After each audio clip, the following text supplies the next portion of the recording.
Yeah, Magnum better be in there because he is a lethal combination of mustache and dick.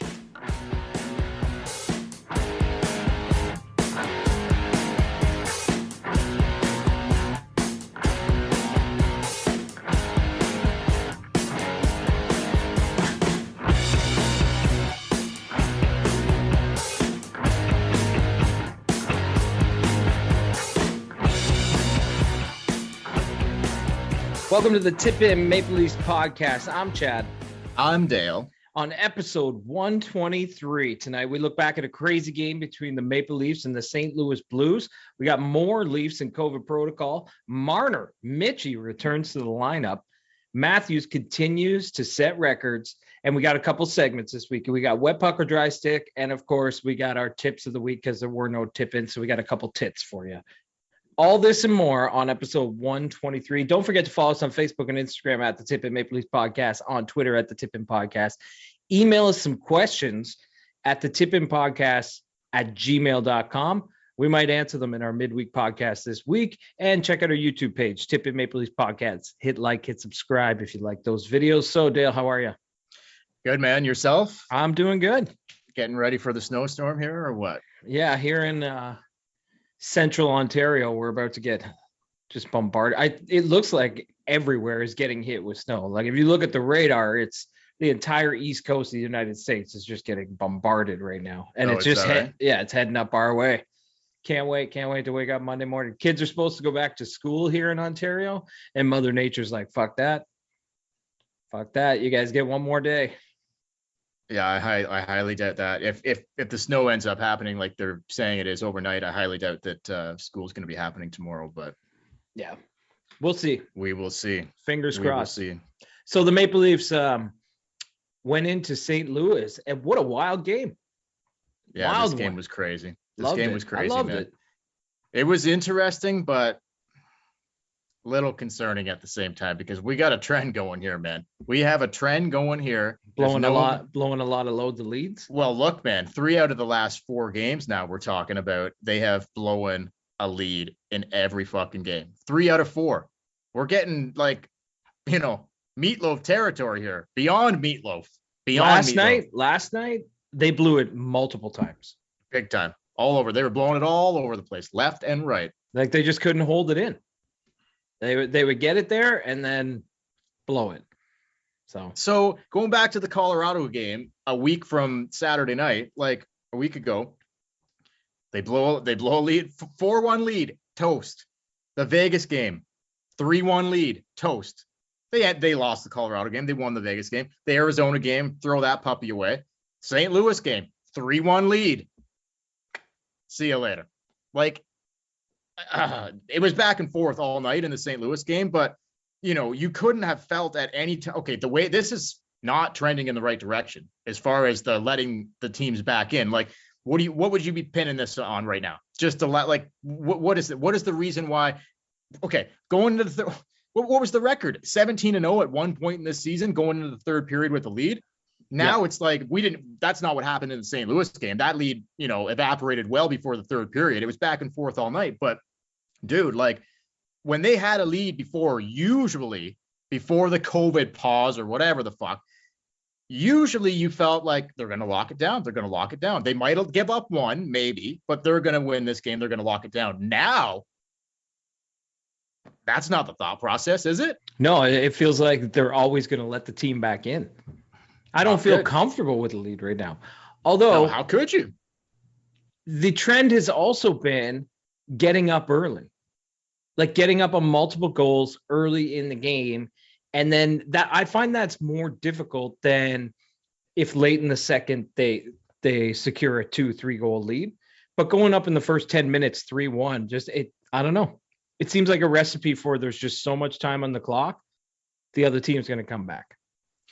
Yeah, I guess so. I don't know. Like, I mean, I'll get to Sheldon Keefe in a bit here, but I just think I don't know what it is. I can't pinpoint exactly what it is because, like I said, like they were so good previously in the season when they had leads, shutting it down. Like you felt very confident they were gonna win the game. Now, like I just said, now it's like dude, they're up by a couple, and it's just all of a sudden the whole mindset has switched to like, okay, like they're probably going to let them back in. It's just it's very troubling. It's concerning. I don't know what has changed, but they got to get this puppy figured out. Like, yeah, they won. They hung on and won barely. Jack didn't have a good night. Like that was one of his worst when you let in games 5 goals on 23 shots. Yeah, not your best night. No, not your best night. But you know what? You're right. He was due for one of those, and also the Leafs were due to bail him out for a change. Yeah. So he was due to have a bad night and also have the Leafs score 6 goals to win him the game, because he deserves a game like that.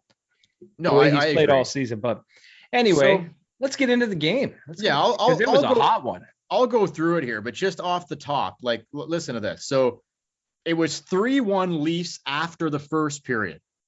Okay.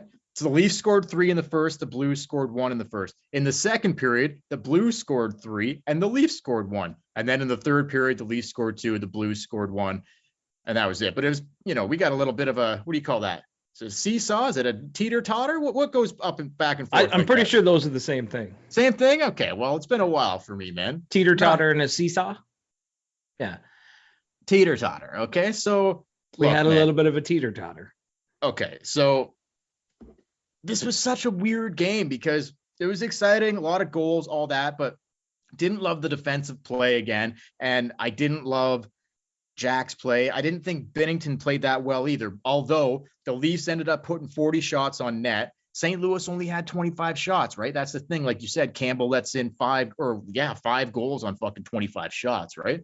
So the defense, though, before I get into it, like how much of that is like poor defensive play by the Toronto Maple Leafs and how much of that is just Jack had a bad night? I think it's a little bit of both. Both, yeah. It's both. Jack didn't look sharp last night, but for the last little while, the Leafs core defense, which we have touted on this podcast as being so great all season, has looked a little shaky. Even Morgan Rielly hasn't looked like himself. TJ Brody is still playing solid hockey, I think. Yeah. But yeah, just you said it. You've been riding Muzzin and Hall. Hall didn't play in the St. Louis game, but Liljegren and Sandin didn't have their best night. Defensively, offensively, they look good. I don't know. It's just a little bit of both. It's going to happen. It's also the forwards, too, are not coming back and playing great defense. They're just not playing great defense in their own end.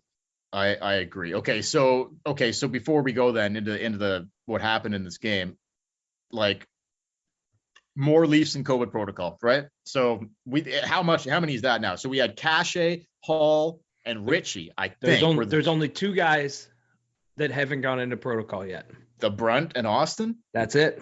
Okay, so I mean, coast is clear pretty much then, right? Yeah, the coast is clear. I mean, Austin could still get it and have to sit. He's had it before, but he could still get it and have to sit 5 days. I don't know what's going on with Michael Bunting, how he has avoided this. He must have immune system like a fucking, I don't even know what, strong. Yeah. Or maybe Omicron just doesn't want to go anywhere near the Brunt. I don't know about that, but maybe. But it's so we're down to 2 now. But so anyway, Cache, Richie, and Hall, COVID protocol, but Marner and Engvall return. And I wasn't super I'm like, okay, like, what to expect out of Mitch Marner returning to the lineup. I didn't really think much of it. I was kind of like, I don't know, like I didn't expect Mitch to have a big game. I just kind of thought, okay, he's back. He hasn't played a lot as of late, going back to the injury, and he came back for a game or 2, and then COVID. Like he hasn't played a lot since basically the 1st of December. He's barely played any hockey. Yeah, he hasn't played at all. And in COVID protocol, you're not even skating on the ice, right? So I thought he was going to be rusty, but he looked good. I thought Marner looked really good. I thought he looked good at times. You didn't notice him throughout the whole game, but no, not throughout the whole game, but a couple key moments he was there when they he had a beautiful goal to get things rolling. So he did. So Ryan O'Reilly scores early, puts the Blues up 1-0, and then Bunting scores 1-1, and then Mitch creates a nice little turnover unassisted, just walks in and fucking rips it top shelf on Binnington. I was like, nice to see. Could use a little more of that. I wouldn't mind seeing a little more of that. Yeah, that was a beautiful shot. And then before the first period ended, John Tavares, who I thought had a fucking great game last night. Tavares was buzzing all over the place.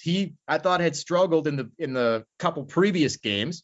The Vegas game and the Arizona game, I didn't think JT looked that great. Last night, he looked kind of like himself again back in other than a tip in, he basically was his old self last night, I thought. Well, he's working up to that.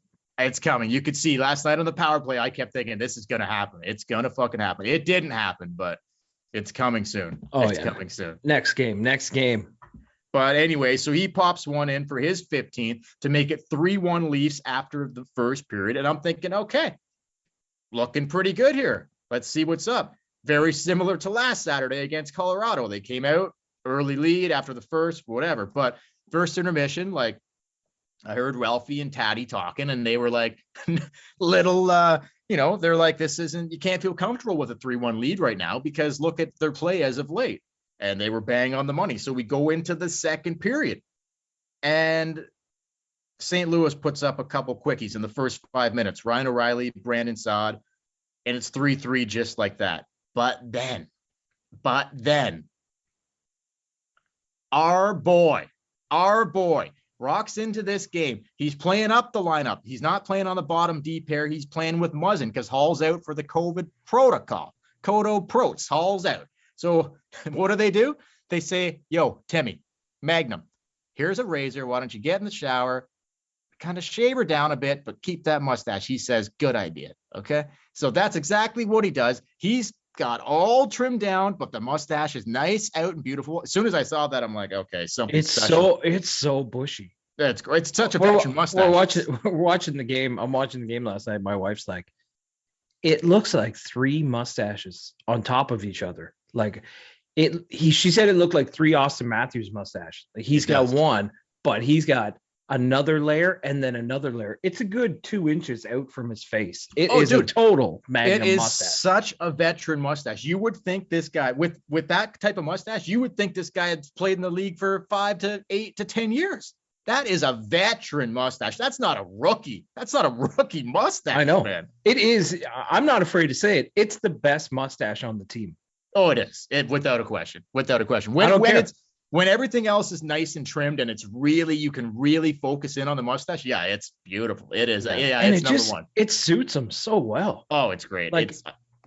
He's going to be one of those guys who has a mustache his whole life. He's a Sam Elliott. He is a Tom Selleck. He's Magnum PI. I hope so. I really hope so. So game's tied 3-3 in the second period at the 8:18 mark.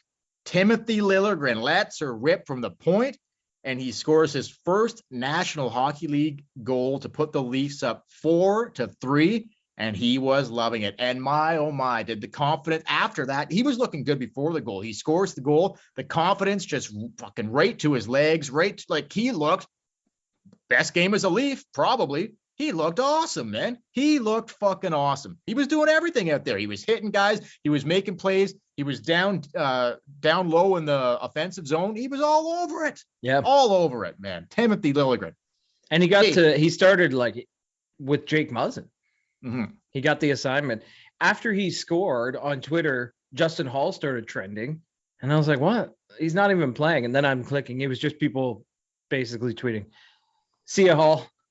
Great time as a Maple Leaf, Justin Hall. Like people are excited about Timothy Liljegren. Look, they like this guy. I know it's only one goal, and we were early on the Liljegren bandwagon here this season, and I know it's only one goal, but I've liked his play before this. I like a lot of stuff this guy brings. I just think he's calm. He reminds me of like Sandin. They remind me a lot of like Sandin. I think has more upside offensively, but I think Liljegren can be that steady presence there. He's not going to be a powerhouse offensive defenseman, but I think he can. I just love that pair of Sandin and Liljegren. You know how I feel about that. I know that's not where it was last night, but I said last podcast to, Sheldon Keefe, quit playing tag with Sandin, Liljegren, and Dermott. Make a fucking, okay, you're going to want to use them all. Maybe I understand that, but give Liljegren a fucking run, man. This guy looks to me like, I don't know. Does he not look like probably he's got more potential than Travis Dermott in the long run? Oh yeah. The thing I don't get is at the start of the year, he looked amazing and they took him out. Remember Justin Hall was a healthy scratch. for a few games, and five games, man. 5 games, and Travis Dermott was a healthy scratch. They kept Liljegren in. He looked great. Then he maybe made a few mistakes here and there, and they put him out, and they put Justin Hall back in. Sure. But it seems like Justin Hall and Dermott have this long rope. Like they can make thousands of mistakes, and it's okay. But I'm with you. You got to let this guy run. You got to let him run. And the mustache. I mean, come on. I know. Well, that's the key part of it, right? But the picture after the game, I don't know if you saw, where he's sitting on the bench in the dressing room, and he's just like, he even smiles like a mustache. Oh yeah, guy.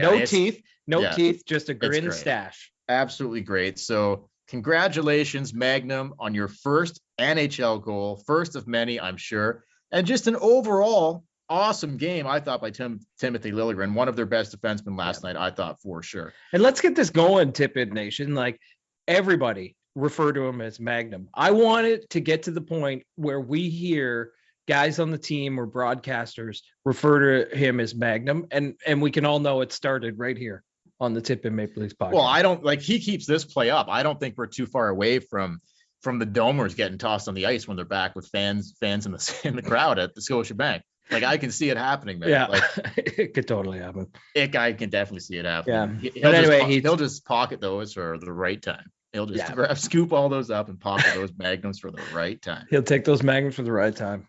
Oh, he's going to Hawaii after for the All-Star break. What? Oh no. Yeah. Okay. Well, yeah. We all know what he's doing there. So. Oh man, yeah, just pounding bitches left and right, solving crimes left and right. That'll be a great trip. I hope he documents that. Like, he won't. He's so low key. Yeah, he'll want to keep it low key. He's a man of mystery. I love it. There'll be like one mysterious picture of him on the beach, and the rest will just be you're just wondering what happened. But we know what's going on down there. So anyway, love seeing him getting on the scoreboard. Love seeing him with that mustache back. Absolutely love. That was the best part of the night right there. 4-1 Leafs at that point. Late 4-3. 4-3 Leafs at that point. Late in the second period, the Blues tie it. It's 4-4 going to the third period. And then early in the third, like a couple of these goals, like one of the goals, I don't know which one it was. I think it might have been that tying fourth goal late in the third, or late in the second by the Blues. The one where they pulled Magnum down? No, it was very reminiscent to the Colorado goal where Jack thought it was going around to one side, and they put it back to the other side and like caught him short side again when Jack was looking. It was like almost an identical goal as the goal in the Colorado game. So I don't know what's up there with Campbell, but 30 seconds before that, Magnum had the puck and would have got it out of the zone, and he was totally interfered with and dragged down. Oh yeah, it should have been a penalty. Yeah, it was totally a penalty, and then it led to that goal, the tying 4-4 goal. Yeah, Keefe was not happy on that one. Yeah, I wasn't happy. I was like, oh, that's a penalty, and then I see the ref, and he's doing this. He's like, just get up, motion and get up. I'm like, that's a penalty, man. Call it. Yeah, the fucking refs, man. Again, like seriously. But anyway, But it's Magnum. How do you not call that? No, that was a blatant penalty. There's no question about it. But anyway, so they tied. So we go to the third period, tied at 4. The Blues score early in the third to make it 5-4. And I'm like, okay, fuck. Like, seriously? So now we got to fucking score 2 to beat these fuckers. I'm just like, this is not looking good here. I wasn't like super confident that they could do it. I don't know. Obviously they can score. We all know that in bunches, but I was just like, the way this game was trending, the way Jack was playing. St. Louis has been like the best team in the NHL in the third period. Like they are unbeatable in the third period. They come back, they hold leads. So the fact that Toronto kind of beat them in the third period and took this game, that's what St. Louis has been doing, especially on home ice this whole season, and the Leafs did it to them. Yeah, I think they said after the game, St. Louis hadn't lost at home since like the 1st of November or early in November or something like that. So they don't lose at home very often, the St. Louis Blues. No, and they've had games where they've gone into the third period down a couple goals, and they just found a way to always, like, they're dynamite in the third period. And that's how you do it. That's how the Leafs got their record, 17-0 in the third period, or when having the lead. But the Leafs found a way last night. Yeah, so after the Blues go up 5-4 early in the third, then here we go again. his 25th of the fucking season. Austin Matthews they were on the power play here. Mitch gives him a nice little pass from behind the net, and Austin rips her home. And his 25th goal of the season, and the road streak continues. Now his 10th game in a row with scoring a goal on the road. He just set an all-time franchise record. Now he beats his own franchise record. So 10 straight games on the road with a goal for Austin Matthews. He now is one behind the NHL record held by Steve Yzerman and Pavel Bure. 11 games in a row on the road scoring a goal. He's one behind that. I have no doubt in my mind that he's going to tie that against the Rangers on Wednesday night. And this fucking guy just continues to set fucking records, man. Absolutely continues to set records. I have another thing on Matthews. I'm going to save it until after the game, but anything you want to chime in just on regards to that about him right now, or you want to wait till the game recap's over and then we'll talk about him some more? Yeah, we can talk about him some more. I'd like to get into more of the pace he is on scoring, but we can talk about that. Okay, after. so let's just wrap up the game recap and then we'll go right back to Austin. So that's incredible though, right there. So again, he just said it in the Arizona game, 9 games in a row on the road with a goal. Now he beats his own record, 10 games on the road with a goal. He's going for the NHL all-time league record. He's looking to tie it on Wednesday night and possibly fucking beat it the next night against the Islanders next Saturday. So we'll see what's up. I wouldn't doubt it at all if he does that. So incredible. His 25th goal of the season. And then sneaky fucking Ilya Mikheyev, his 5th goal of the year. No one knew it was fucking in, but it's 5-5. The Leafs score late with like 3.5 minutes left, or around the 3 minutes left. Ilya Mikheyev pops it in short side. I have no idea how that puck went in the fucking net. No one even knew it was in. I'm surprised the ref saw it. It was kind of behind the bar at the back of the net. Did you see it go in? Honest to God, I was watching the game. Like, I wasn't out of the room or anything. I was staring at the TV. Didn't know it was in. No, because had no idea it was in. I thought, play's dead. Binnington has it. Binnington was down. It looked like he had it. Right? And nobody on the ice was reacting. And then all of a sudden I look up and the Leafs are celebrating along the glass. I'm like, what just happened? Had no idea. No idea it went in. No. So yeah, there you go. How did it go in? I have no idea. It beat him short side. I just found an opening. I have no idea. It was such a fluky fucking goal. Yeah.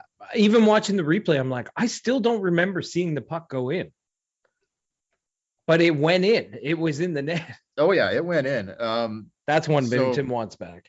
Oh yeah, no doubt. So it cost him the game right there on that brutal goal. But Mikheyev, fucking hot streak continues. His 5th goal in like his 5th fucking game this season. Absolutely killing it since his return. Ilya Mikheyev. I have a little something on him later too, which I think you're really gonna like. A real nice surprise about Ilya Mikheyev. But anyway, that's it. Bow tie that puppy. The Leafs beat the Blues 6-5 in regulation, and that is all she wrote for that game. An absolutely wild game in St. Louis. They finally get the first power play unit finally gets on the score sheet. The first power play unit hadn't scored in fucking forever. They were riding a hot streak while Mitch was injured, but then when Mitch came back and then the COVID break, and the first power play unit had been struggling, but Mitch gets it to Austin for that to tie it at 5, and so they get on the board. But yeah, man, I don't know. Anything else you want to add this one, or? No, I enjoyed that game. I like games like that. I like when there's 11 goals scored. I know it's not great for the goalies and things like that, but it's an exciting game to watch on a Saturday night. It's fun game. 100%. So Liljegren gets his first as a Leaf. Mikheyev stays hot with his 5th goal of the season. Tavares, I thought, played a really good game. He scored a goal as well. Marner with a goal and assist. Matthews with a goal and assist. Bunting gets a goal. He hadn't had one in a while. And Riley with 2 assists. And Pierre Engvall with 2 assists. So, Marner and Engvall return to the lineup, and they both contribute. And we should say one of Nick Ritchie's best games. Oh, the best game all season by big, thick Nick. His point total was the same it is in every game, but his plus minus 0. Yeah. Yeah, for sure, man. Great job. Anyway, good to see hey, Mitch and Pierre Engvall, Goose, first game back, they both contributed with 2 points. Good to see, man. The lines weren't quite where we wanted them to be. Obviously Mikheyev and Camp and Cachet is what we want that third line to look like. Can't quite get there yet because of COVID, but maybe by this time next week, that Islanders game next weekend, or maybe even the Wednesday night game against the Wednesday night game against the Rangers, we might see an actual healthy lineup for the first time in a long fucking time here. So can't wait. We'll see how she goes. And then we'll see what Keefe does. Yeah, exactly. Especially with the defense. Well, yeah, a good night by a bunch of dudes and a couple not so great nights by some other guys, but not going to hammer on Campbell here, even though because he's been unbelievable, but not a great night by Jack. But what are you going to do? Not a great night, but kind of like a Grant Fuhr night, because in the last, once they got the 6-5 lead, he made some banger saves in the last minute and a half. St. Louis was coming. Riley took the penalty, throwing the puck over the glass. St. Louis came hard. Yes. Jack stopped them. You're right. In the last, when they had the 6-5 lead, the last 3 minutes when St. Louis was coming, you're right. Jack Campbell, a couple of huge, big kick saves. He did. He made some big saves at the end of that game. So keep it a lot like a 80s Oilers game. Big time. Yeah, you're 100% right. Grant Fuhr making the big saves to win that 7-6 game. So, yeah, 100%. That's what he did. So anyway. 6-5 Leafs over the Blues, and they will move on. The month-long road trip continues, and they will be playing the New York Rangers on Wednesday night at Madison Square Garden in New York City. That was a terrible New York accent. Garden. That's Boston. That's Boston. Oh well, MSG then I should have just said. New York. Yeah. Well, how do New Yorkers say the Garden? The Garden. Is that still Boston? That's Boston. We're going down to the Gardens. Oh, okay. Hey, just think I always think Goodwill Hunting when I think Boston. Hey, you like apples? How do you like them apples? Yeah. But New York. I don't know. Yeah. New York. Going down to Madison Square Garden. Okay. Did you see? Are you a fan of Louis C.K.? Yeah. Okay. He's been in some trouble the last couple of years, right? The whole he got. Are you going to talk his Goodwill Hunting skit? Yeah, that was so good. He recently put out a new comedy special, the first one in years, because only on his website. Right. I think Louis C.K.'s thing was I'm not 100% sure on this because I didn't delve into everything that was going on with him, but was his thing not he liked to jerk off in front of chicks? Was that what happened there? He would randomly pull out his dick and start jerking off in front of other female comedians or shit. He'd be in the green room before doing a show and he would pull out his dick and start jerking off. Is that what happened or no? I don't know if it was in the green room, but yeah, that was kind of what it was. From what I gathered, that's what it was. He didn't touch them. He didn't say anything to them. He just just exposed his dick and would start jerking off and whatever. Yeah, I think over the I might phone, have that over wrong. the Maybe over the that's phone not. too. Over the phone? Well, I mean, that's not if no one else is around. You can't. No, but he would they didn't know.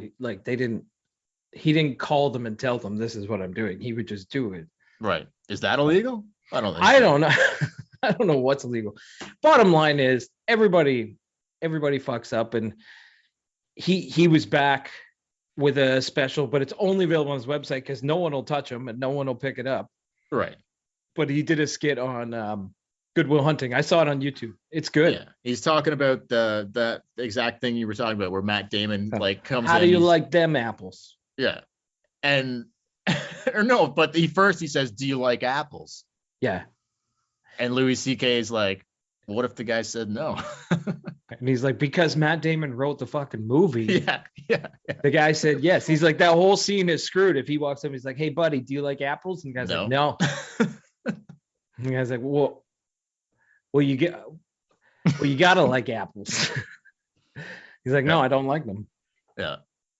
Anyway, I haven't watched the whole special. When he does the, yeah, no, I want, but at the YouTube when he does the real life thing, he's like, how many people will sit there and the guy comes up and says, "Do you like apples?" When you know the guy's gonna make fun of you, and you're like, "God damn it, you know what, I do." Yeah. I don't want to say yes, but I do like apples. Yeah, for sure, man.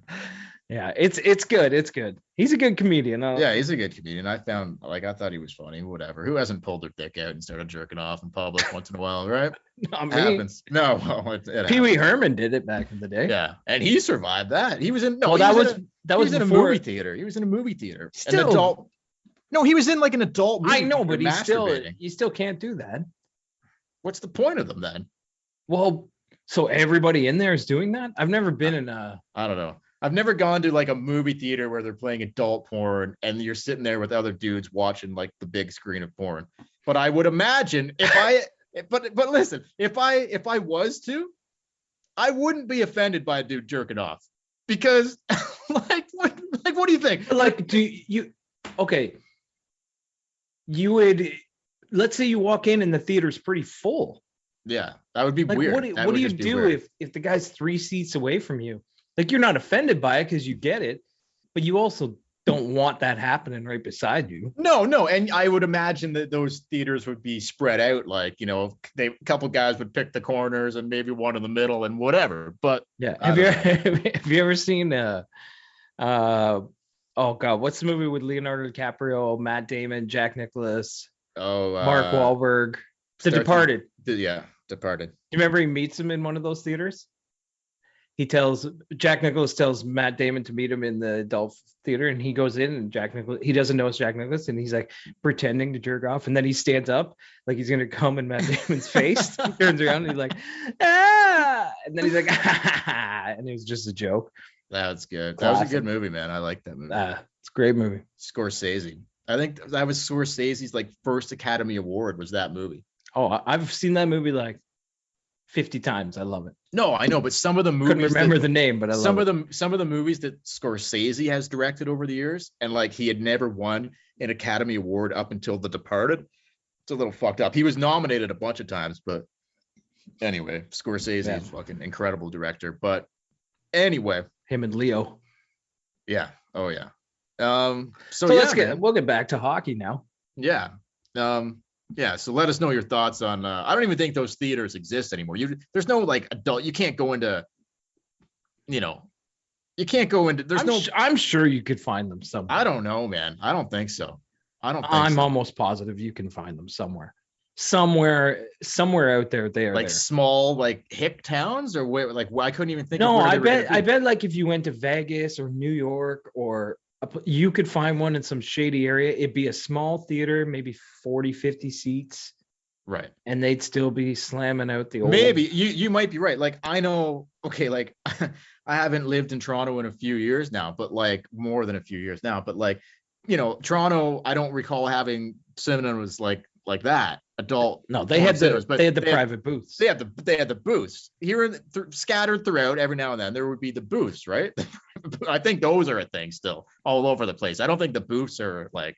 Yeah, I don't think it in the COVID times people are using the booths as much. Probably not, but those the booths probably took a big hit from COVID. Probably a big hit. But. If you're in the booth business, not a good business to be in. No. If anyone doesn't know what we're talking about. They have these booths in Toronto, not just Toronto. Sure they have them everywhere. But if you're in Toronto, mostly they're near either strip clubs or they're attached to adult film stores or like adult clothing, toy stores, kind of thing. And you just go in and you put a loonie or a toonie in, and you get like 15 minutes of porn, and you lock the door, and that's what it is. And yeah, it's kind of funny because you'll be walking down the street and you'll see a booth, and then you'll see the door open and some dude just like walks out of the booth. Yeah, like it's similar to a glory hole, only there's no glory hole there. Like no, it's like having a little bedroom on the sidewalk. But it's set up like if you've ever seen glory hole porn, it's set up the exact same way.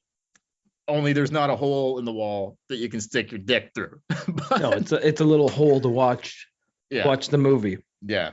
Anyway, did you see? I don't know if we mentioned this on the podcast or not. Okay, the last couple of weeks. Did you see Zanzibar was setting up shop to do the COVID vaccines? Did we talk about this? No. Okay. Did you see that? Like the strippers or actual healthcare workers? No.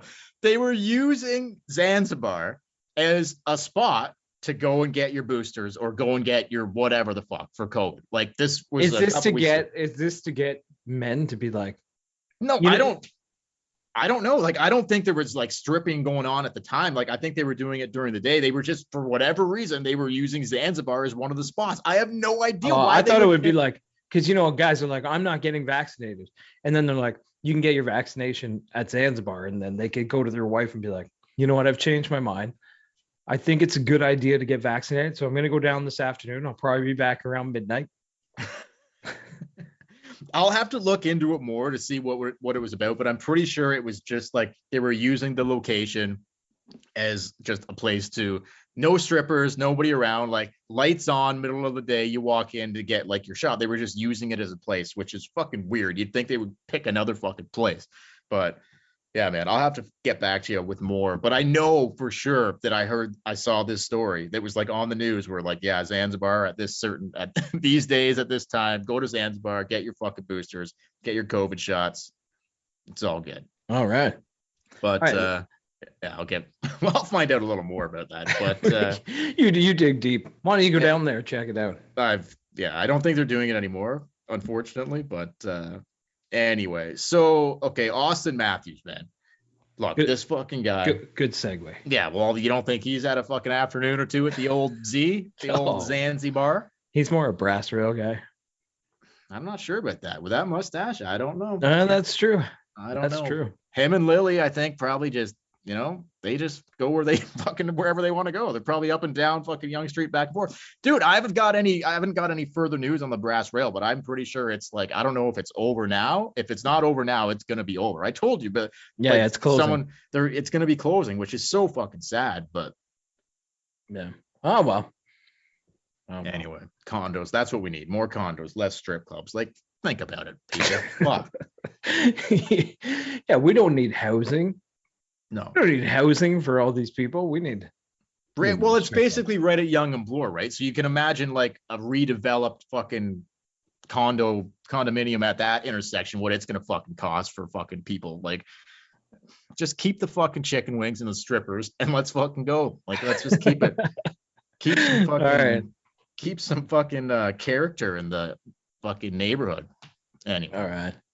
Zanzibar it is, I guess. But yeah, you know what? One time I was at U of T when I was young, and there was like 5 guys and 5 girls, and we were drinking, and then we're like, let's go out to the bar. So we're walking out to the bar, and you walk down the path, and at the end of the path, it's right there. Zanzibar was shining at the light. So the girls are walking ahead, they're talking. We're about 20 feet behind, and I'm like, you guys want to go to Zanzibar? They're like, yeah, but what do we do with the girls? I'm like, let's just fucking go. Let's just go. So we come out to Yonge Street. Girls turn right. Guys cross the street, go right into Zanzibar. That was it. This is before cell phones and shit, like where you could tell people what you're doing. So we just totally ditched the girls and went straight to Zanzibar. And those memories will be gone if you take these places away and put condos up. I know. Think about that. Think about it. It's all about cash nowadays. They don't care about the strippers or the dudes wanting lap dances. It's sad. It's sad. The young kids with no money. You'd think the Ontario government, especially Doug Ford, would totally understand it. Like, he gets it. Him and his buddies, like, you'd think they would. Yeah, he's gonna have to step in and put a stop to this shit. Like, Fordsy, come on now. You can stop. he can stop golf and he can stop everything else. Stop this fucking craziness. Keep the fucking peelers alive, bud. Let's keep it going. Stop it. Come on, Fordsy. All right, so Austin Matthews, man. So we talked about the 10-game road goal streak now that he owns, all-time Leafs franchise record. He's going for the league record. Gonna looking to tie it in his next game at 11. He will, if he gets that, he'd be looking to hold the league record at 12. But they were saying on the broadcast last night, he is the first Maple Leaf ever to start his career with, was it 5 or 6 plus seasons in his first 5 or 6 seasons. Correct me which one it was. 25 plus goals in each of his first 5, or is it 5 or 6 seasons? I don't know. I can't keep track because of that one COVID year threw a wrench into, like, they basically played 6. It's six. So Okay. this is his sixth season. Okay. And he's at 25 goals. Okay. So if this is his sixth season, then he is in the third year of his 5-year deal. Okay. That sucks because of the whole COVID thing fucked up both of those years for him. The first 2 years of his deal. Yeah, like last year, he only played 52 games and had 41 goals. Imagine he had 30 more games. I know. The first 2 years of his deal were both fucked. The 19-20 season and then basically the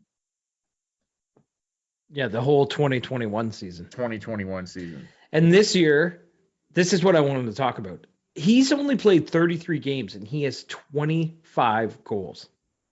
So he's on pace to have 50 goals by the 66 game mark.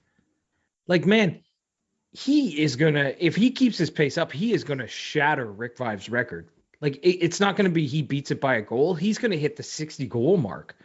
He's going to set a record that's never been done in Leaf history ever. I agree. It's unbelievable. We are watching one of the greatest Maple Leafs of all time right now. Right now, every night we get to watch this guy. It's great. Without a doubt, man. So check this out. Going back to the 25 goal thing. So most 25 plus goal seasons in Maple Leafs franchise history. Okay. So he started his season with, he's the first ever Leaf to start his career with 6 straight 25 plus goal seasons. I imagine that I can't see without injury coming into play, I can't see this guy ever scoring less than 25 goals in a season ever, as long as he plays hockey. Oh ever. My God, no. But no, the most 25 plus goal seasons in Maple Leafs franchise history. Number 1 on the list is Matt Sundin with 12 25 plus goal seasons. Number 2, Daryl Sittler with 9 25 plus goal seasons. Number 3 is Dave Keon with 7 25 plus goal seasons. Number 4 is Rick Vaive as well with 7 plus 25 goal seasons. And Austin Matthews now right behind those 4 with 6 25 plus goal seasons. So he's 23 or 24? He's 23 or 24 years old. Okay. And he is in the same conversation now as he's only 23 or 24 years old. He's 24. He's 24 and he's in the same conversation already at 24 years old. Sundin, Sittler, Keon, and Vaive. I know. Like, come on. I know. Man. That's what I'm saying. He is just going to shatter every Leaf record. If he stays here, he's definitely, there's no doubt in my mind, even if he leaves at the end of this contract, he's going to break Rick Vaive's 54 goal record. There's just no doubt. He's probably going to do that this year. And he got off to a slow start too. Remember, everyone's like, oh, he's so far behind Leon Draisaitl and everybody else. And now look, now he's like surpassing them. I know. Well, sorry. Okay. So what did you just say? He's got 25 goals in 36 games? 33 games. Oh, right. Because he missed 3 games. That's right. So yeah, man. I mean, so he's almost halfway to the record right now. I can't see him not doing it. Fuck, dude. I think is he 1 now behind Draisaitl for the Rocket for the league in goals? I think Draisaitl's still stuck at 26. Maybe not. Edmonton played last night. I'm not sure if they what happened in that game against Ottawa, but regardless, he's right up there, and I would not be surprised, obviously, if Austin wins the Rocket. But I just think it's awesome, man. Like, you know, like I said, Sundin with 12 25 plus goal seasons, Sittler with 9 25 plus goal seasons, Keon and Vaive both with 7 plus 25 goal seasons. Now Austin with 6. Like, dude, he's gonna own that. He's one behind Draisaitl and Ovechkin. So they have 26. He has 25. But there's no doubt in my mind he's going to surpass them. Oh, I think so. It wasn't that long ago. He was like 12 goals behind Draisaitl. Yeah. Now he's 1. Yeah. So, dude, this guy, setting records basically fucking every night. Every night he's setting a record. Like, it's fucking crazy, man. This guy, unbelievable. And I love that mustache, man. Love it, love it, love it. So, okay, before we take a break and we get to a couple segments coming up here, do you want to plug the seggies and we'll get to a couple things before we get to so we're gonna do one more thing. Then when we get back after the break, we're gonna do wet puck or dry stick, and then we got some tits. Okay, a tit is a tip in tip. It's where we at the tip in give you a tip. It's a tit. We got some tits. we each got a tip this week. They're going to be incredible. Yes, we do each have a tip. All right. What do you got? So Sheldon Keefe, like you were talking last podcast, I believe, about his post-game comments after the Arizona game. He was talking about conditioning and stuff like that. Wasn't a fan of it. Okay.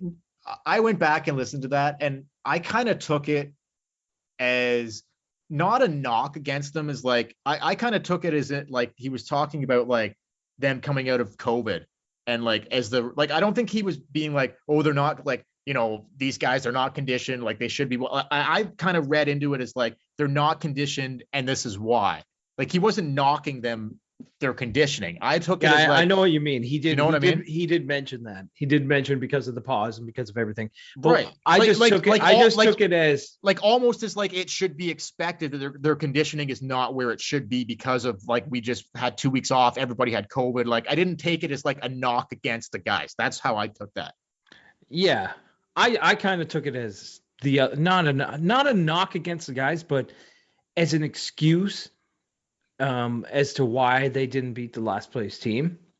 He's like, oh, they're conditioning and, you know, because of COVID. But I was like, they look good in the third period. I didn't think they had a conditioning problem. No, you're right. That is the thing. But anyway, I don't know. The guy last night doing the broadcast on Sportsnet, I forget his name, but he made a good point. Gary Galley? He made a good point about Gary Galley. Is that who it was? I don't know. He Cuthbert and Galley. But by the way, where's Craig Simpson? Where's he at? I have no idea. He hasn't done a game in a while. Hasn't been around in a couple weeks. Weird. No. Anyway, he made a good point about the because I said I didn't like what Keefe said or whatever, and he kind of said exactly what you did. That with COVID and everything, he wasn't buying an excuse for his team, but he was just laying it out that these are some things that they have to work on going forward, that they have to deal with. And also, not just the fact that they had the pause and everything, it's the fact that their season almost got reset with all the games being postponed. Oh, yeah. So, okay. So, okay, fair enough. Maybe I was a little hard on Keefe. No, I just read it a little differently, I think, than you did. Like, I just read it as in like he was just kind of mentioning that their conditioning isn't where it should be, but this is why type thing. But I was just going off the Arizona game because I thought they played phenomenal. They just didn't win. They just didn't win. Yeah, I get that. Anyway, so another thing about so Keefe's post-game comments last night after the St. Louis game, one of the reporters asked him, Sheldon, are you concerned about, you know, blowing leads now in 3 of the last 4 games? And his answer was no. That was it. Did not mention another word. And the reporter said, can you follow up on that? Can you explain why? And I don't know what he said. Like, he just was like, and I don't know where he went from there, but he was just point blank. The original question asked about, are you concerned that your team is blowing leads, will continue, and this kind of stuff? He's like, no. But he didn't follow up on it. So I just thought that was interesting because I think he's full of absolute shit on that one. I think he's absolutely full of shit. How could you not be concerned that you were a team that all season, 36 games in the first 30 games, your team didn't blow barely any fucking leads. And when you had a lead, you were hanging on and you were winning that fucking game. And now in the last, 3 out of 4 games, you're blowing leads in every fucking game. And it's almost cost you twice. Well, actually, it's almost cost you. They blew a lead in 3 of the last 4 games. They lost one of those games. The other 2 they won barely. It almost cost them all 3 times. No, I know, but maybe he, like you were saying about the conditioning and the COVID and what he sees, maybe he's not concerned because of that. Maybe he's like, we just need to get back to the level we were at before and everything will be fine. Maybe that's what he believes. And the point that the guy made last night was how good a job Keefe does at having like a pulse, having his finger on the pulse of the team and how they feel and how they play. And he's absolutely right. It's one thing Keefe is great at. We always talked when Babcock was here, like he didn't really have a clue what the hell was going on. Yeah. He just kept doing what he did. Yep. But he didn't really read the team. Keefe has a great understanding of this team. You see it in game, you see it out of game, you see it all the time. And if he says no, he probably does feel comfortable that this team's not going to blow leads once they get back to the level they're going to get back to. It's just hilarious that like the recurring theme. I didn't even plan for this to happen, but it's like the recurring theme for like the last 2 weeks has been fucking blowing leads. I know. And your tip was I was right. Blow loads of leads. I was right on the money on that one. Like I could not have come out with that tip at a better possible time. That was an amazing tip. Jesus. Amazing tip. Anyway, let's take a short break. When we get back, wet puck or dry stick, and we got tips. And who knows, maybe one of these tips will foresee the future. But you're listening to the Tip In Maple Leafs podcast.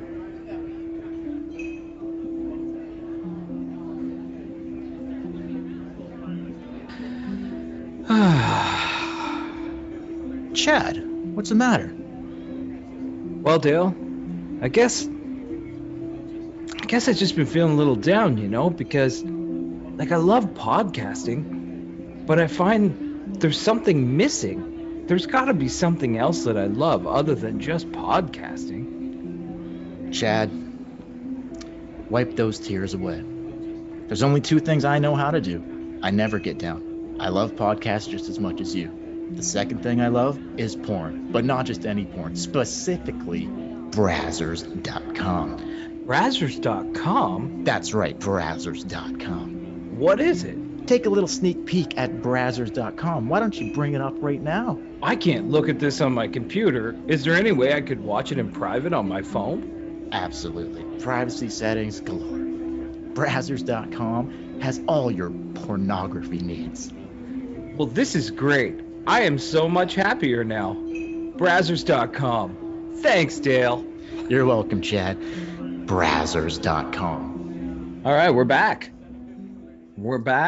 So, Dale, do you want to get into the segments, or you got anything before we get into wet puck or dry stick? Okay, just before we get to wet puck or dry stick, and then we're going to hit the tits later on. Stay tuned for that.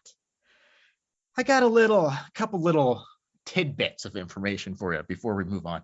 So I meant to say this earlier, but when Mikheyev scored the game winner in the St. Louis game, the 6-5 winner with 3:15 left in the third or whatever, are you aware that Ilya Mikheyev, okay, so what's that now? 5 goals, I believe, in 5 games this season or something like that? That's that's in the ballpark. Like 5 and 7 or something. Okay, yeah. So we're in the ballpark there. He changed his curve. What's that? He changed his curve. How so? He's got a new curve. He curved it in a completely different direction. He said, look, I don't know if he was given this information by somebody on the team or if he just realized himself, look, I'm getting a lot of breakaways. I'm getting a lot of shots on net. The puck's not going in the net. Something needs to change. Maybe Spezza pulled him aside and said, hey, bud, curve. Okay, let's work on that curve. Spezza knows a thing or two about Spezza switches his curve all the time. So what did he change it to? Does he have more of a curve, less of a curve? Apparently, it's like a fucking goddamn hook. Oh, okay. Fucking hook. Like someone referred to it as a fucking. I think Jim Ralph might have referred to it as a fucking soup ladle. Like this. Like this. Oh, okay. Like just this, like a soup ladle. Whoop. So that's whatever it is working for him. Yeah. So I just wanted to mention that Ilya are you aware of? Were you aware of that? I had previously? no idea. So he changed his curve. So maybe it's no coincidence that all of a sudden the puck is going in the net for this guy now. Well, maybe Nick Ritchie should change his curve. Oh, I don't think that's gonna help Thick Dick. No, I don't think so. Big Thick Dick Rich. No, I don't think so. I can't get it. Thick Dick Nick. Thick Dick Nick. Yeah, I don't think that's gonna help him personally, but see a guy like Mikheyev, he changes his curve because the skill's there, the speed's there, everything's there for this guy. It just needs to be put all together. You make a slight curve adjustment, and when I say slight, I mean massive. Okay, a massive curve adjustment. All of a sudden, boom, boom, boom, boom, boom, da-link, ding, ding, ding, ding. He's ripping them in the fucking net, left and right. Yeah, even sneaking them in. Like, I get you. So this is what now I'm thinking, like, okay, opposing teams, they don't know what's going on with this guy because he's got a new curve. So I just thought I'd fill the listeners in. That's some good. That is some hardcore journalism on your part. Hey man, I'm all about. Hey, if there's something going on like with one of the guys' curves, I'm on it. Okay, you can count on me. You've always been on it. You can count on me. Good for you. Yeah, so we'll see. Like he better keep that curve going because it is working. Oh, I don't think that curve's going to anywhere. Whatever he's done with that curve is working like a fucking charm. Just an absolute beauty. All right. So what do you got? You want to do wet puck or dry stick? You got something else? Another quick one, and then we'll get to wet puck or dry. Now, this was really, really something special. Last night, you been watching any of the NFL playoffs or not really? No, I'm not a big NFL guy. Neither am I, but this one caught my eye because I fucking hate the New England Patriots and Bill Belichick. Even though Brady's not there, I can't stand Brady either, whether he's in New England or Tampa Bay. But even though he left New England, I still hate the Pats and I still fucking hate Bill Belichick. They rolled into Buffalo last night, Saturday nighter, 8:15 start, and the Pats just get fucking pumped by the Buffalo Bills. Did you see that? No, I didn't see it. What was the score? Oh, fuck. I think it ended like 47-17 or something like that. Wow. They got so, and the Pats scored late to even make it that flattering. It was like they had under 10 points, I think, up until like late in the fourth quarter. It was a fucking gong show for the New England Patriots. So much so that, I'm sure some Pats fans probably traveled up to Buffalo. It was in Buffalo, probably traveled up to Buffalo for that game and what have you. But so an absolute ass kicking of the New England Patriots. But the best part about this, I just happened to catch this I wasn't watching the whole game. I was watching the Leafs game, but I switched over after to catch the end of it and see what was up. And I just love seeing the Pats get their fucking asses kicked. So I was like loving it. The cameraman catches, like, somebody brought a dildo. Okay. Let's just get right to it. One of the fans brought a dildo. I don't know if it was a Buffalo fan or a New England fan, but someone brought in a huge fucking dildo. How do you get a dildo past security? Are they patting you down? Or are they like? I don't know if they're patting you down. It wouldn't go like it's not going off in a metal detector. No, but like, are they checking the purses nowadays, or is it looser in the States? They don't really care. Like, or are you just putting that one in your underwear, thinking like the guy, I'm packing. This guy's not going to touch my. Okay, my dick? let's say you're frisking someone and you see a dildo. Are you taking it away? I don't know. Anyway, so someone had a dildo.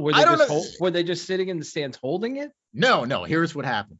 This dildo ends up getting tossed on the fucking field towards the end of the game. And apparently it's like, it wasn't a huge dildo. It was a regular sized dildo, maybe a little larger than average sized dildo. Okay. And like, apparently, I didn't know this was the thing, but apparently it is.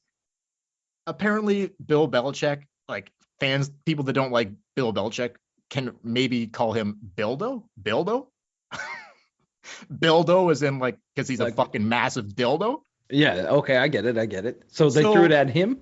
I believe so. It didn't hit him, but I think it was headed that way. They might have drawn, like, there might have been a little picture painted on it, or like a little face drawn on the head of the penis of the dildo, like of Bill Belichick. Anyway, I thought it was fucking hilarious.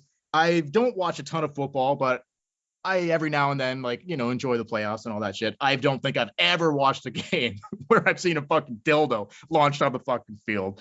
And especially when it had to, in regards to Bill Belichick and like hatred towards him, it made me love it even more. So I was just loving that one. So the dildo. It was hilarious. But the camera zoomed, like the camera was not shy of the dildo. The camera zoomed right in on the fucking dildo. So maybe the camera guy has some experience in that field. The camera guy, it looked like the camera guy was almost like pushing one of the players like out of the way so we could get the dildo shot in there. Like, got to get that money shot. Oh man, it was fucking great. So too bad, dildo. And I think Belichick went out after the game too, and he did a little post-game presser, and he was out there for literally 5 fucking seconds. We sucked. They were better. See you next year. He's out of there. He does. You ever seen Belichick do a fucking post-game scrum?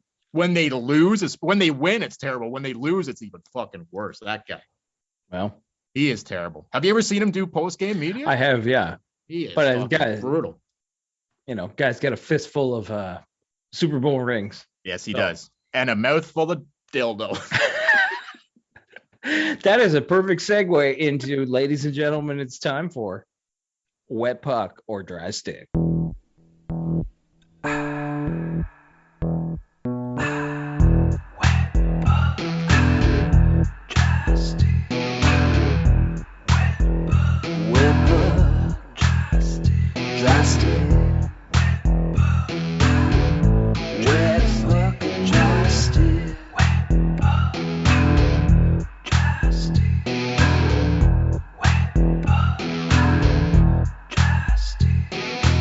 So wet puck or dry stick? You want me to go first? Yeah, man. I just went on with about Makheyev's curve and Bill Belichick's fucking got a dildo in his fucking mouth. So you start us off here. All right, Dale. Wet puck or dry stick? After the COVID protocol is up and this team is fully healthy, Magnum has a spot solidified on this defense.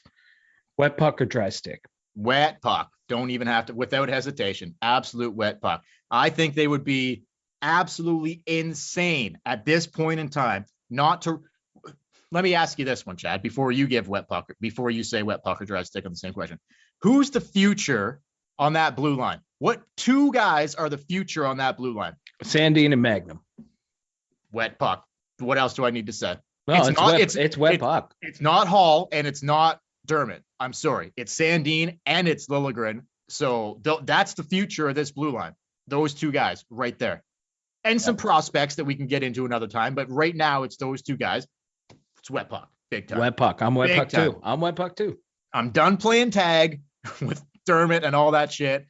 Like, let's just go forward. Let's do it. With these guys. Wet puck. Welcome to the team, Magnum. All right, what do you got for me? Love that guy's mustache. Love it. Okay. Look. Usually I wouldn't go here with our boy, but let's just see where you're at on this. Jack Campbell's play as of late, questionable since the COVID return. Nice win over Ottawa and Edmonton, but since they've gone on the road here, I'm specifically talking. Now, Jack Campbell's play as of late. Gave up 4 versus the Avs, gave up 3 versus Vegas, gave up 5 versus St. Louis. Just a blip on the radar. Jack will find his game again, or Jack is gonna, might struggle a bit going forward here. Is this a blip on the radar, or will Jack find his game again, wet puck or dry stick? Well, wet puck, he will find his game. Yeah, I kind of butchered that, but you get where I was going there. I totally get where you're going. Yeah, I'll just give you this. This is Jack Campbell's last 5 games. Okay. Not a great game in St. Louis, 800 save percentage. Vegas, 912 save percentage, 31 of 34.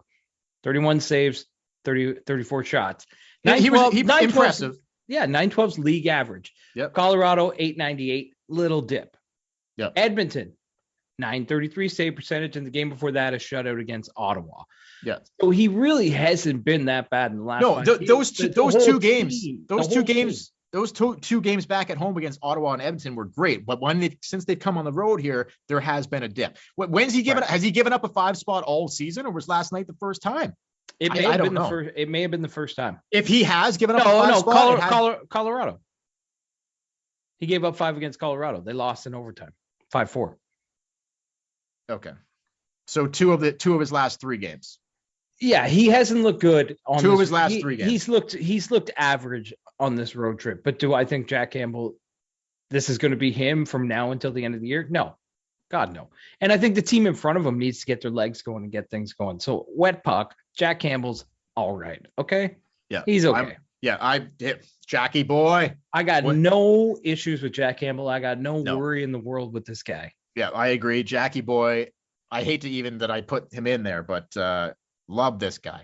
Jack Campbell, wet puck. He will get it back. This is just a slight little dip here. No problem with Jack Campbell going forward. No problem. Go ahead.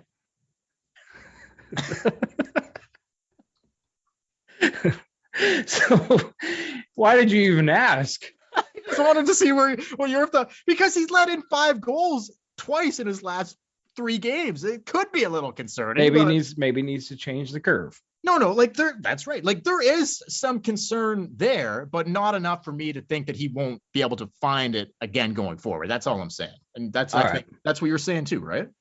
So, Dale, that's what I'm saying. Yeah. Wet puck or dry stick?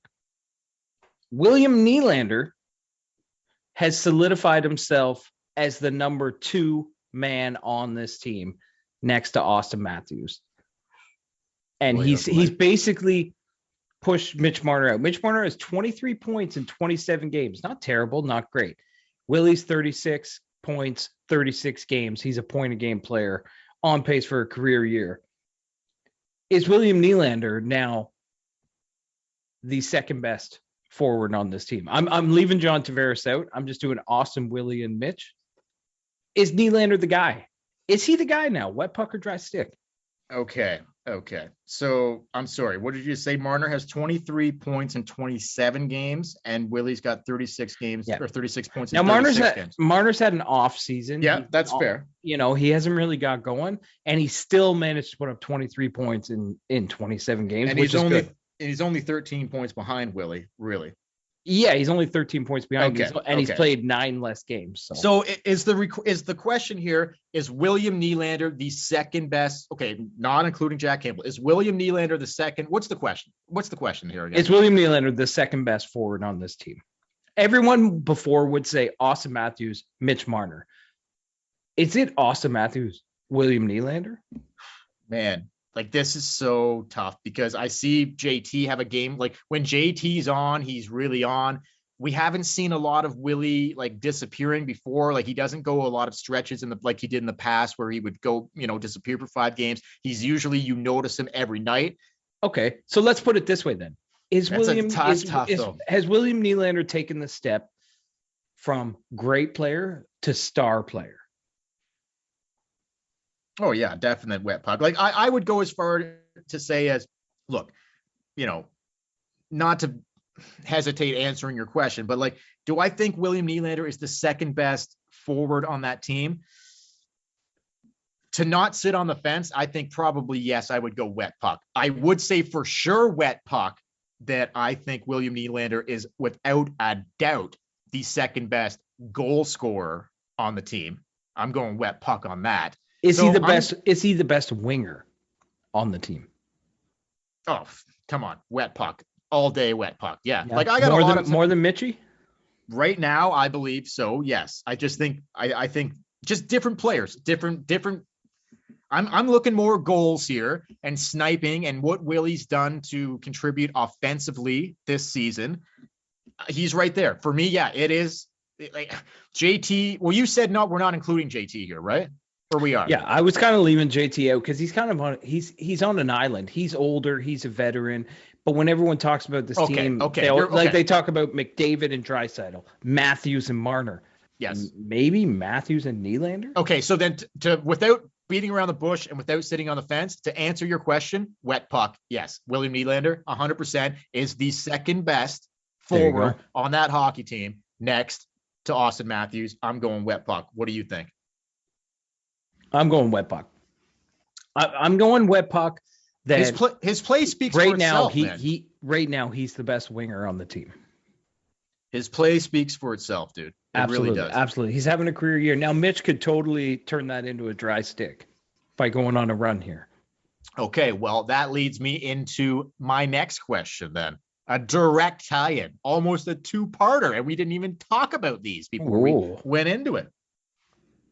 Mitch Marner, after missing some time with injury this season, as well as COVID, and not having the best of starts to the season, will come back and lead the team in points by the end of the regular season. Wet puck or dry stick? Mitch Marner will lead this team in points by the end of the regular season, which means he will have to have an incredible second half of this season. Wet puck or dry stick? It's a dry stick.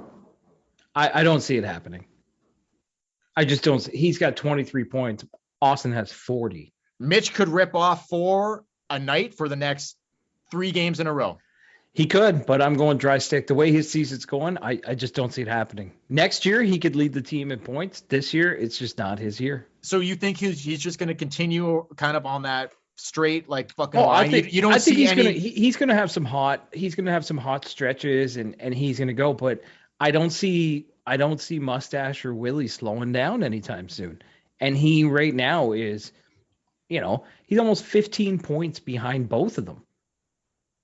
And do you see them slowing down to the point where Mitch will just surpass them? I don't know. If Austin's line with Mitch and Bunting have a couple big nights and Nylander and Tavares go quiet, Mitch is only 7 points behind 30, which would put him only 5 and 6 behind Nylander if they get there. Like if Marner goes, I'm not saying it can happen. I'm saying right now, okay. I'm calling dry stick. The way his season's going, I feel like something's going to happen. He'll get hurt again, or okay. So you're going dry stick on this? I'm going dry stick. You know what I'm going to say? You're going to say wet puck. I am. I think Mitch will lead this team. He's to me. But yet Nylander's the best winger on the team. I believe so. Better than the guy who's going to skyrocket from 23 points to the team lead. But I'm not talking about, okay, here's what, but they don't play on the same line. The only time those guys are on the ice together is on the power play. I think Nylander or Tavares will finish second on the team with goals. I think Mitch will have more points than both of them when it's all said and done. I expect a big second half for Mitch, which I also am contributing him helping Austin break the all-time goals record for the Toronto Maple Leafs. I think Mitch is going to have play a large part in that, which is going to see his fucking points go through the roof. I don't think Mitch is so far behind Austin, Willie, and Tavares. Riley, too, is an assist machine, but specifically Austin, Nylander, and Tavares forward-wise, I don't think Mitch is so far behind that if Mitch gets hot for a couple weeks here, he's going to be right there. And if he has a huge second half, I could easily see Mitch Marner, every year since he's been here, has led this team in points. I think it continues. We can readdress this at the end of the season. I say wet puck, Mitch Marner will come back and lead this team in points by the end of the regular season. All right. Well, I like where you're going with it. Like I like positive podcast. Yeah, I like your passion.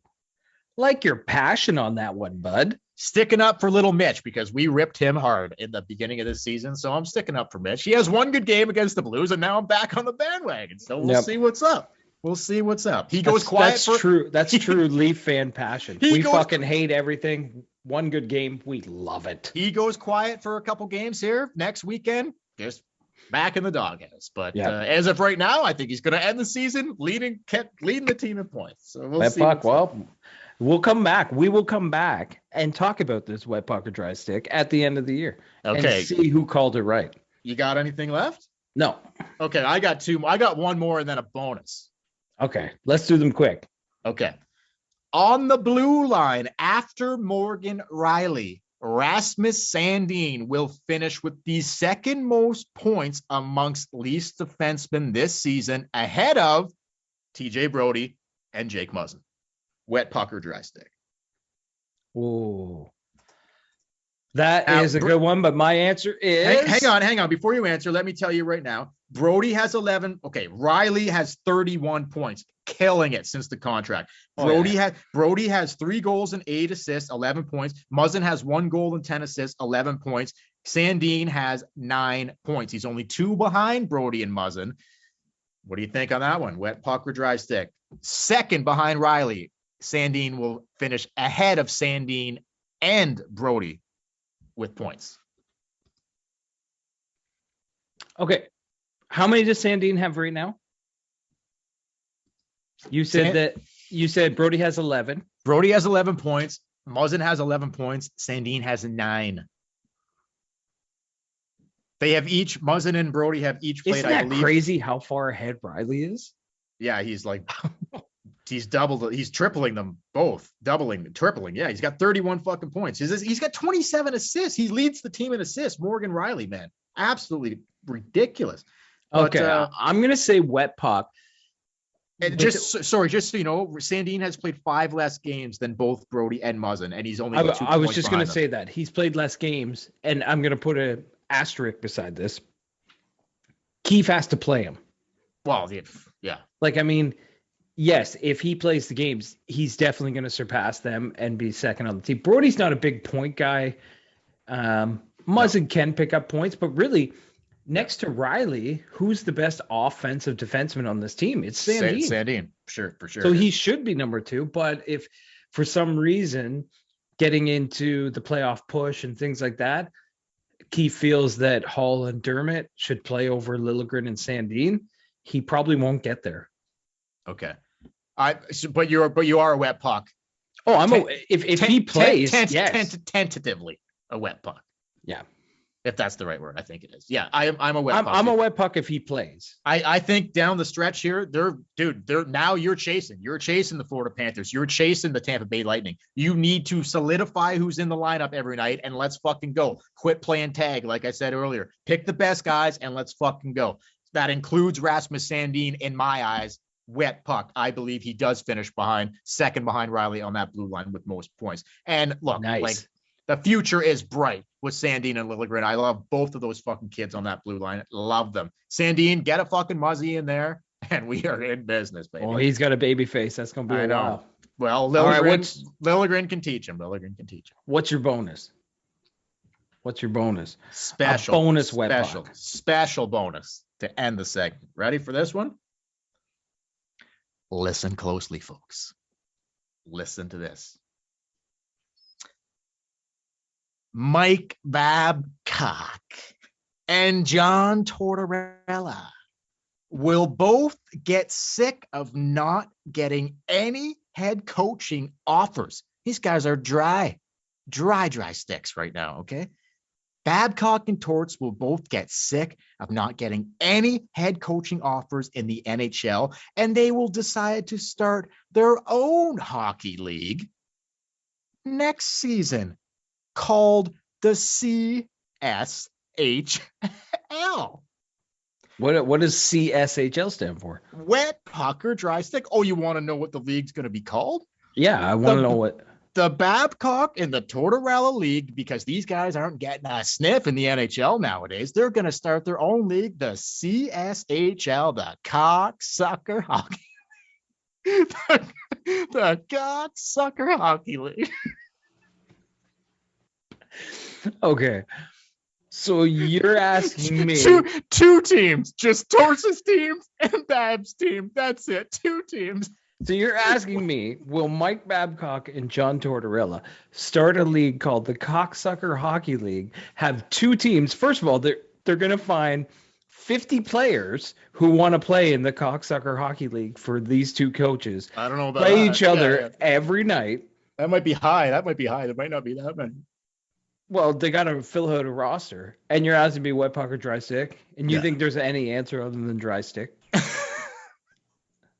Like, there's just, like, in reality, there's no way. Do I think either one of them will get a coaching job in the NHL again? Yes. Well, not this year, though. What about the name of the league, though? Do you like that?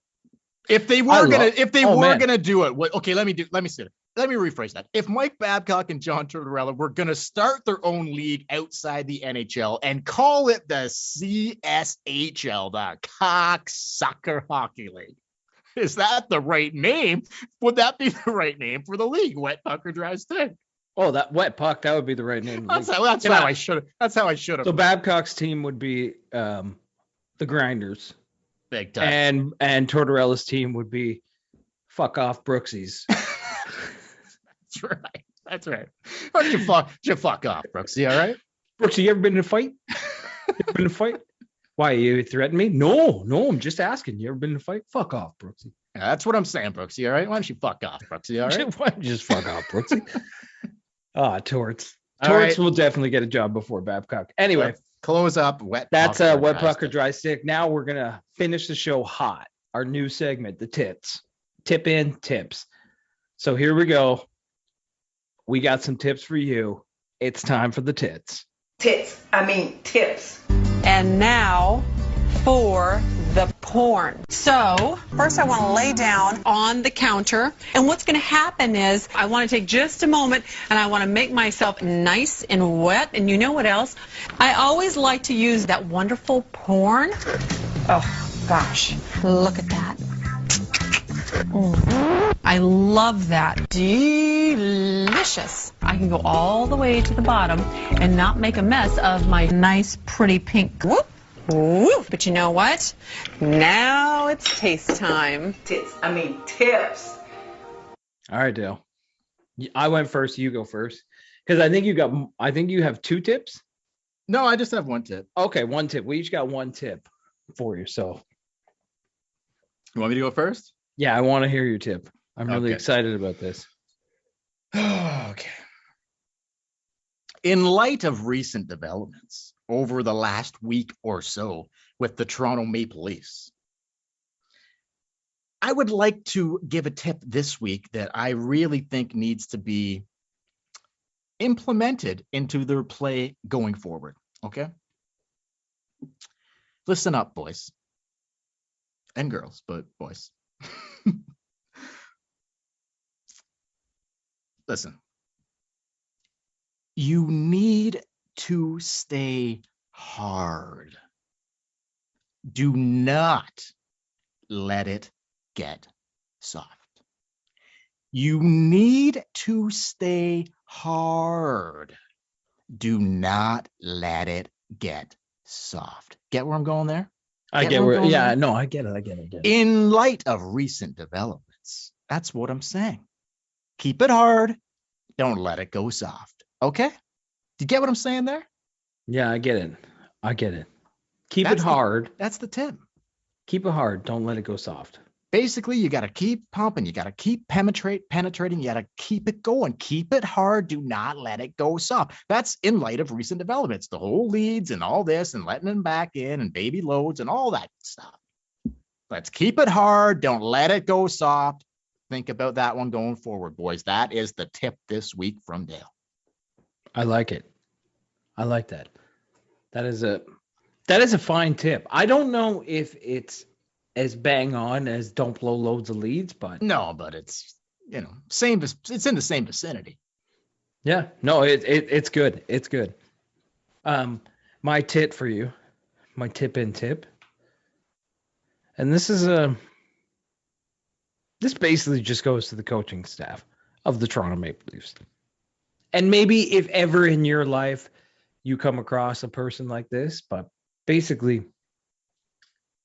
don't scratch a Magnum. That's it.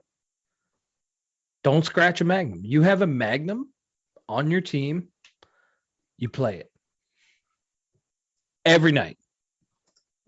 What do you think? I think that makes sense. No, you don't want to ever scratch a Magnum. If you have a Magnum in the fold, if you have a Magnum available to you, You put it out there. with pride, with pride, you put night. it on display and say, "Look at this, boys." Okay, look at this.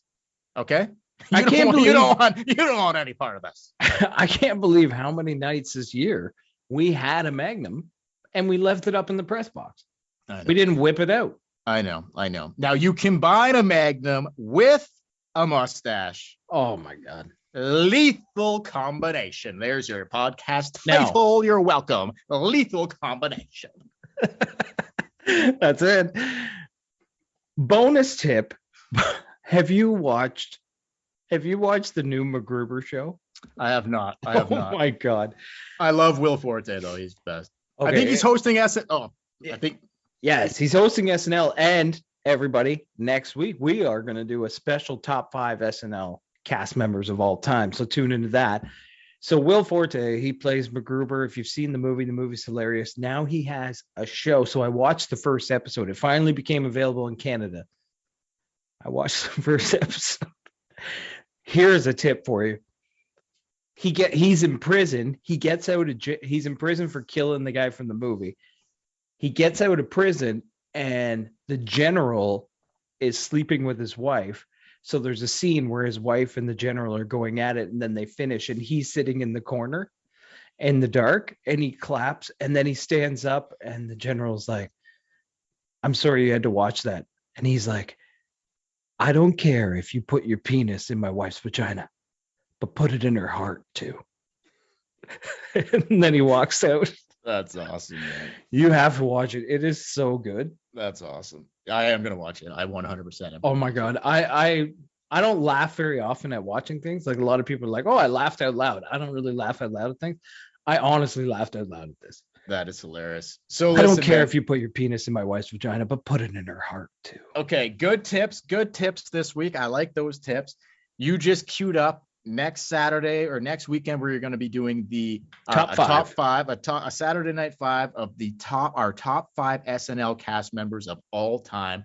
That is going to be sick. And maybe in the near future, we might want to throw something out there like, I don't know, let's say this one just popped into my head for some reason, the top 5 Nicolas Cage movies of all time. I love it. Love it. Put that one in the queue. We'll get to that one in a couple weeks. But hey, listen, that's all she wrote for this week. The New York Rangers on Wednesday, the Islanders on Saturday. We will either be back midweek or next weekend. We'll play this week by ear and see this week by ear and see how it goes. But yeah, I don't know. You got anything else before we call? I got nothing else. For the Tip in Maple Leafs podcast, don't forget to follow us on Facebook and Instagram at the Tip in Maple Leafs podcast, on Twitter at the Tip in Podcast, email us at the Tip in Podcast at gmail.com. Check out our YouTube page, Tip in Maple Leafs podcast. Hit like, hit subscribe. If you like what you listen to, go to patreon.com/the Tip in Podcast. You could donate to the podcast so we can bring you better sounding episodes, all for the cost of a cup of coffee. Nothing. And also, if you're into lethal combinations, you're going to want to check out the next episode because Chad and Dale are bringing you a lethal combination of dicks and mustaches and hockey. All here on the Tip in Maple Leafs podcast. And until next time, we will. Wednesday night, Madison Square Garden in New York. Gordon. Boys, you need to stay hard. Do not let it go soft. And whip out your Magnum. Yeah, Magnum better be in there because he is a lethal combination of mustache and dick. Catch you later.